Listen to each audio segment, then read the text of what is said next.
కొరింథీయులకు రాసిన మొదటి పత్రిక 11వ అధ్యాయం 23 నుండి 26 వచనాలు.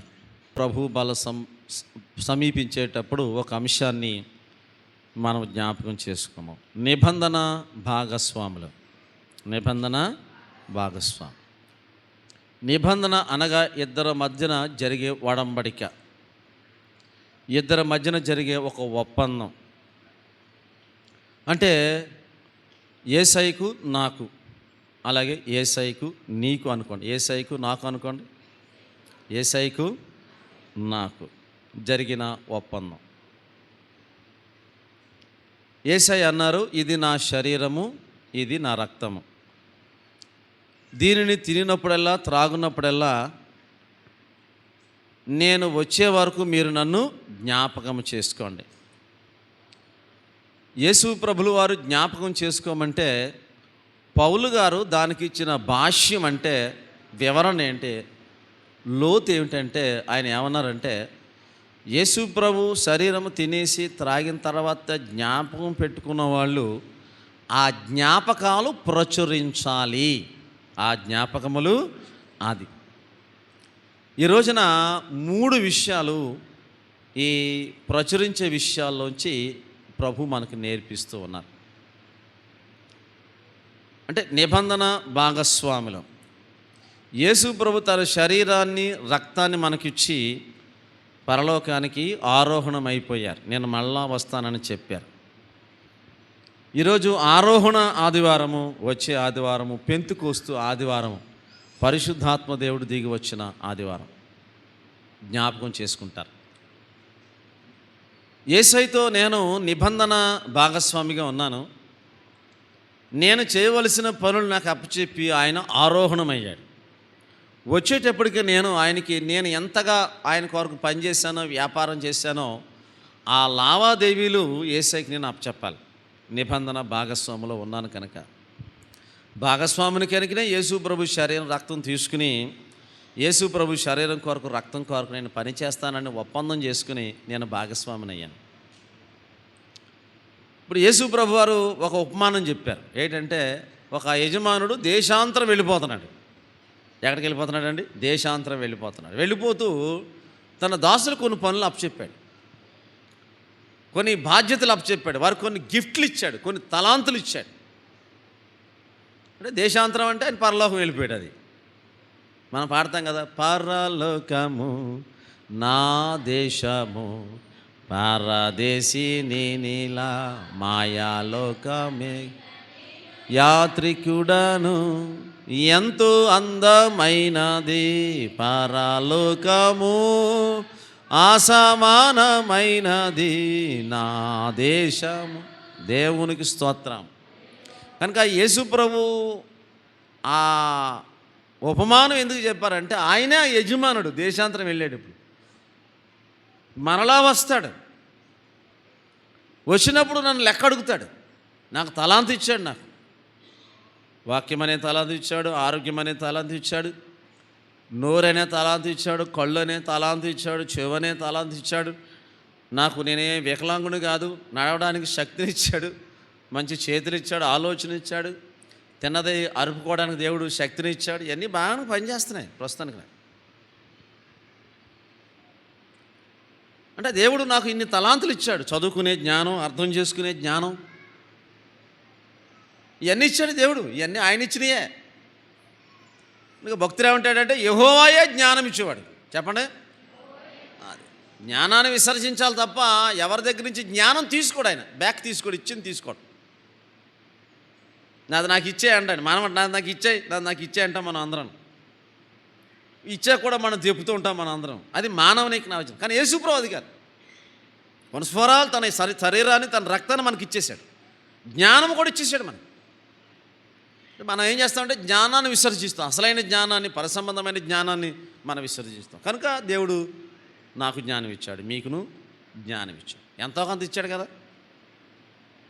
చదివింది అర్థం చేసుకోవడానికి జ్ఞానం ఇచ్చాడు, బిడ్డల యొక్క పరిస్థితులు అర్థం చేసుకోవడానికి జ్ఞానం ఇచ్చాడు, తల్లిదండ్రుల యొక్క పరిస్థితులు అర్థం చేసుకోవడానికి జ్ఞానం ఇచ్చాడు. ఒక స్త్రీగా సాటి స్త్రీ యొక్క కష్టం ఏంటో, సమస్య ఏంటో అర్థం చేసుకునే జ్ఞానం ఇచ్చాడు. ఒక పురుషుడిగా సాటి పురుషుడి యొక్క కష్టమేంటో, జ్ఞానమేంటో ఇవన్నీ మనకిచ్చాడు దేవుడు. ఇన్ని తలాంతులు ఇచ్చాడు. వ్రాయను వచ్చాడు, చదవను వచ్చాడు. అంత మాత్రమే కాదు, ఈ లోకంలో బ్రతకడానికి అవసరమైనటువంటి జీవన ఉపాధి, అంటే ఉపాధిని మనకు కూడా ఇచ్చాడు పని చేసుకోవడానికి. ఎన్ని తలాంతులే. ఇప్పుడు దేశాంతరం వెళ్ళాడు. ఎక్కడికి వెళ్ళాడు ఆయన? ఒక రోజున రాబోతున్నాడు. వచ్చేటప్పటికి మీరు నేను ఎంతవరకు ఆయన శరీరానికి రక్తానికి ప్రచారకర్తలుగా, అంబాసిడర్స్గా ఉన్నామో ప్రభు అడుగుతాడు. ఆ 10 తలాంతులు ఇచ్చినాడు అన్నాడు, అయ్యా ఇదిగో 10 పలానా రోజు వస్తానని చెప్పలేదు సుమా, జాగ్రత్తగా వినాలి. ఏమో ఎప్పుడు వస్తాడో యజమానుడు, ఆయన ఇష్టం. ఇప్పుడే రావచ్చు, రేపే రావచ్చు, ఒకవేళ 10 సంవత్సరాలు పోయారా మనకు తెలియదు. అది ఇచ్చేసి వెళ్ళిపోయాడు అంతే. దేశాంతరం ఆయన. దేవునికి స్తోత్రం చెప్పండి. ఇచ్చేసి అప్పు చెప్పాడు. నాకు భార్యని ఇచ్చాడు, బిడ్డలను ఇచ్చాడు, నాకు ఇచ్చేసి వెళ్ళిపోయాడు. ఒక తల్లిని ఇచ్చాడు, తోబుట్టుల్ని ఇచ్చాడు, సంఘాన్ని ఇచ్చాడు. ఎప్పుడు వస్తాడో నాకు తెలియదు. అది ఎప్పుడు వస్తాడో నాకు తెలీదు. నేను నేర్పించవలసిన కొన్ని సంగతులు ఉంటాయి, నేర్పించాలి. ఆయన దేశాంతరం వెళ్ళిపోయాడు, మళ్ళీ ఎప్పుడు వస్తాడో తెలియదు. మత్తయి సువార్తలో దేవుడు ఆ ఉపమానం మత్తయి గారు నొక్కి వక్కాణించారు, మార్కు గారు వక్కాణించారు, లోకా గారు కూడా తెలియజేశారు.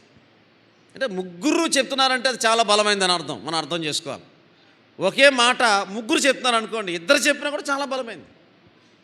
మత్తయి చెప్తున్నాడు అదే మాట, లోకా గారు చెప్తున్నారు, మార్కు గారు కూడా చెప్తున్నారు. దేవుని బిడ్డలారా, ఇప్పుడు మనం దేనికి మనం ప్రచారకర్తలుగా ఉండాలో మొట్టమొదటి విషయం భక్తుడైన పేతురు రాసిన మొదటి పత్రికలో 2వ అధ్యాయంలో 9వ వచనంలో చెప్తున్నాడు. నిబంధన భాగస్వాములు దేనికి ప్రచారకర్తలుగా ఉండాలో, ఏమి ప్రచురించాలి, అది ఏమి ప్రచురించాలి అంటే, ప్రచారం అంటే నేను ఏమి తెలియచేయాలి, అది మీరు మీ పక్క వాళ్ళకి ఏం తెలియజేయాలి. పేతురు రాసిన మొదటి పత్రిక 2వ అధ్యాయము దేవుని బిడ్డలారా 9వ వచనం, అయితే మీరు చీకటిలో నుండి ఆశ్చర్యకరమైన వెలుగులోనికి మిమ్ముని పిలిచిన వాని గుణాతిశయములను అది ప్రచురము చేయునట్లు, మన కొరకు మరణించి తిరిగి లేచిన ఆయన మరణములో ఉండే విషయాలను ప్రచురము చేయడానికి దేవుడు పిలిచాడు. అది ఆయన పిలిచిన పిలుపది. అందుకంటాడు, ఇది నా శరీరము, నా రక్తము, నన్ను జ్ఞాపకం చేసుకున్నట్టుకే మీరు తినండి. అంటే ఆ మరణములో యేసు ప్రభు యొక్క గుణం ఎలాగుంది, క్యారెక్టర్ ఎలాగుంది, ఆ గుణం యొక్క గొప్పతనమునకు ప్రచారకర్తలుగా ఉండడానికి దేవుడు మనల్ని పిలిచాడు. పేతురుకు సాధారణంగా చాలా కోపం ఎక్కువ, దుడుకు ఎక్కువ. ఆయన చనిపోక తిరిగి లేవకముందు ఆ మలుకు అనేటువంటి ఆ తోటలో, గెసిమైన తోటలో కొంచెం కత్తించుకుని నరికేశాడు. అది యేసు ప్రభు గొప్ప కదా. అన్నాడు, కత్తి లోపడెట్టు, ఈ గుణమే ఉంటే ఆ గుణంలోనే చచ్చిపోతాను. మాటకు మాట ఇవ్వడం, దెబ్బకు దెబ్బ, పంటికి పన్ను, ఇది కాదు బాబు, నీ పళ్ళు కూడా ఉడిపోతాయి.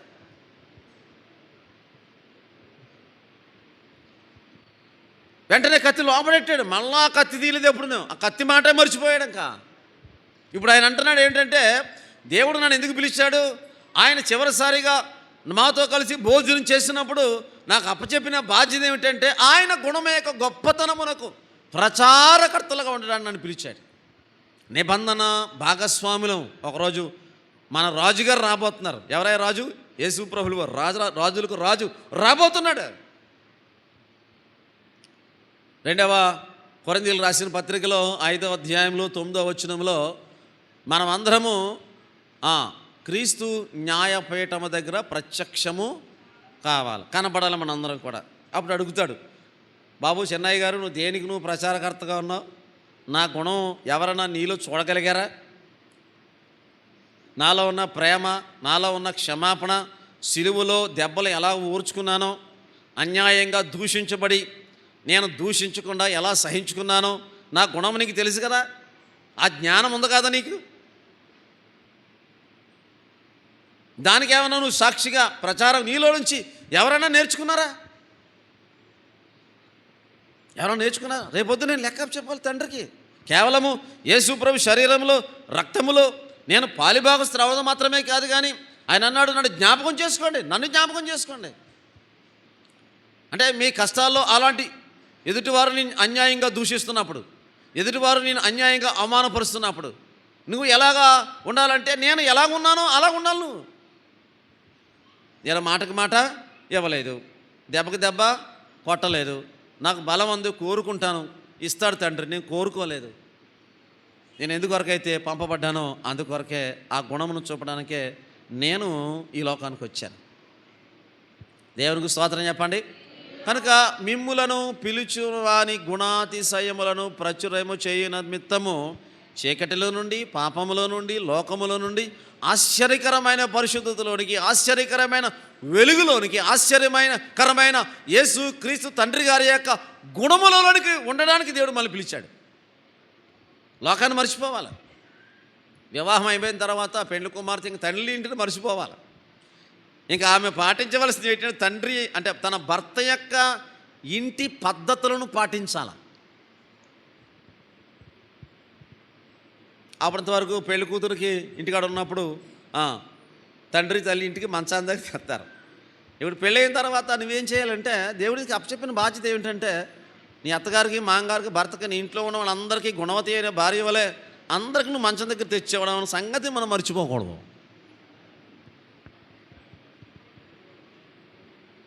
ఆ బాధ్యతను నెరవేర్చడానికి దేవుడు నీకు సహాయం చేస్తాడు. ఎవని మనసు కదా యెహోవా మీద ఆనుకుంటుందో దేవునికి స్తోత్రం చెప్పండి, ఆయన నిన్ను బలపరుస్తాడు. కొంతమంది స్త్రీలకు అర్థమై నవ్వుతున్నారు చూసారా, దేవునికి స్తోత్రం చెప్పండి. అంటే కొంతమంది అత్తగారులు ఇప్పటికీ కోడలకి మంచం దగ్గర తెచ్చిస్తూ ఉంటారు. అది పద్ధతి కాదు సుమా. కనుక దేవుడు మనల్ని ఎందుకు పిలిచాడు? అది ఎవరి గుణం? అది యేసు ప్రభు గుణం కదా. యేసు ప్రభు కూర్చుంటే 12 మంది శిష్యులు వడ్డింతారు. యేసు ప్రభుకి కాళ్ళు నిలిచి యేసు ప్రభు శిష్యులు కడుగుతారు. కానీ యేసు ప్రభు ఏం చేశారంటే నడుముకు టవల కట్టుకుని, తువాలు కట్టుకుని 12 మంది శిష్యులు పాదాలు కడిగాడిన సంగతి మనం మర్చిపోకూడదు. మీ అత్తగారి కాళ్ళకు నీళ్ళు ఇస్తున్నావా? బయటికి వెళ్ళి వచ్చిన టీ ఇస్తున్నావా? నా ప్రియమైన కుమార్తెలారా, కొన్ని పద్ధతులు దైవికంగా మనం అలవాటు చేసుకోవాలి. కనుక ఇవన్నీ ఎవరండి? మనలను చీకట్లోంచి వెలుగులోకి తీసుకొచ్చిన ఏ వెలుగు? అది ఆశ్చర్యకరమైన వెలుగు. అబ్బా, ఏంటి ఈ కోడల్లో ఇంత మార్పు? నేను ఎక్కడ ప్రసంగానికి వెళ్ళినా ఏమంటారంటే, అయ్యగారు మీ వాక్యాన్ని బట్టి మాకు అర్థమవుతుంది, మీ చర్చిలో మంచి పిల్లలు ఉంటారు, సంబంధాలు చూసి పెట్టండి అంటున్నాను. దేవునికి స్తోత్రం.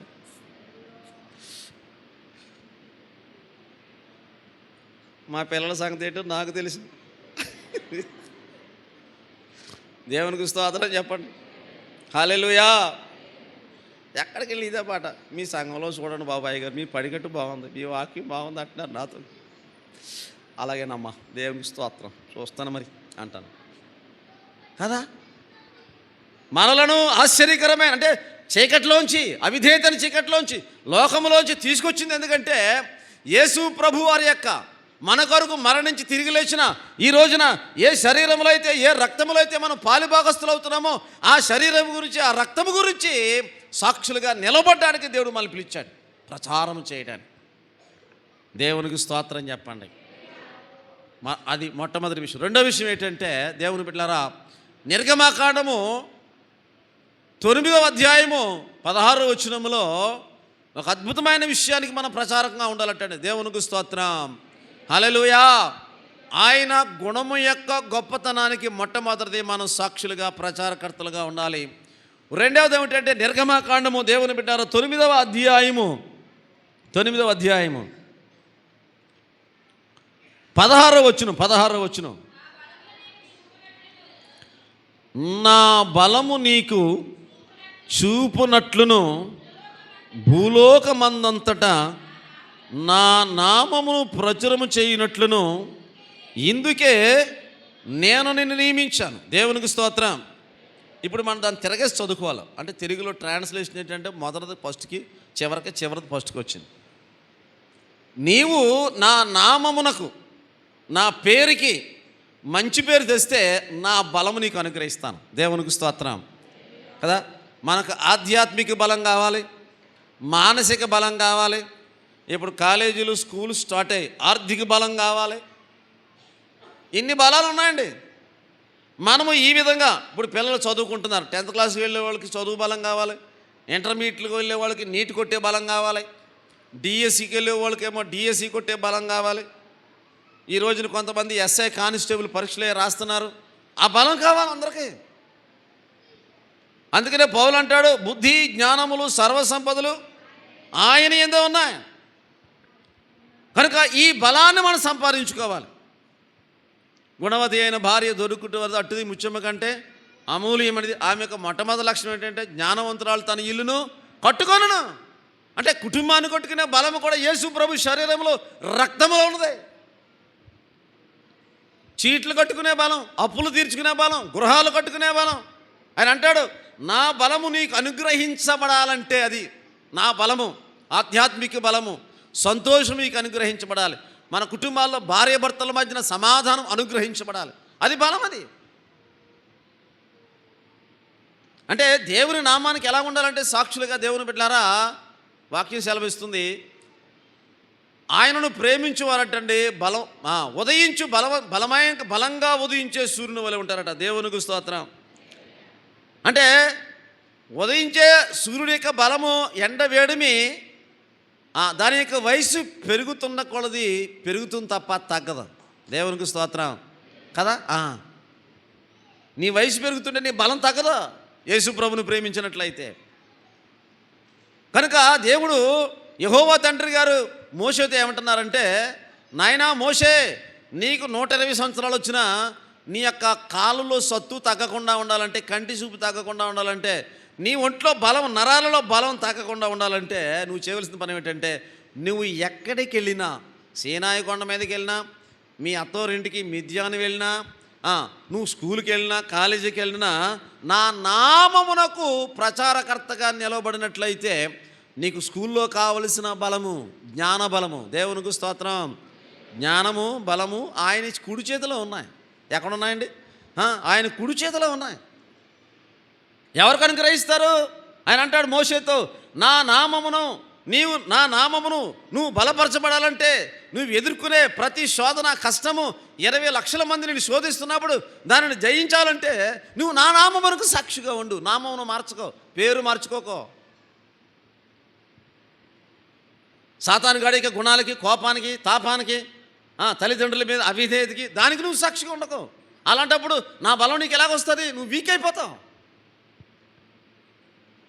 కదా. 120 సంవత్సరాలు ఆయన కాలులో సత్తువ తగ్గలేదు, కంటి చూపు తగ్గలేదు, డైజెస్టివ్ సిస్టంలో మార్పు రాలేదు, చక్కగా తినదంతా మోసే కరిగేది. దేవునికి స్తోత్రం.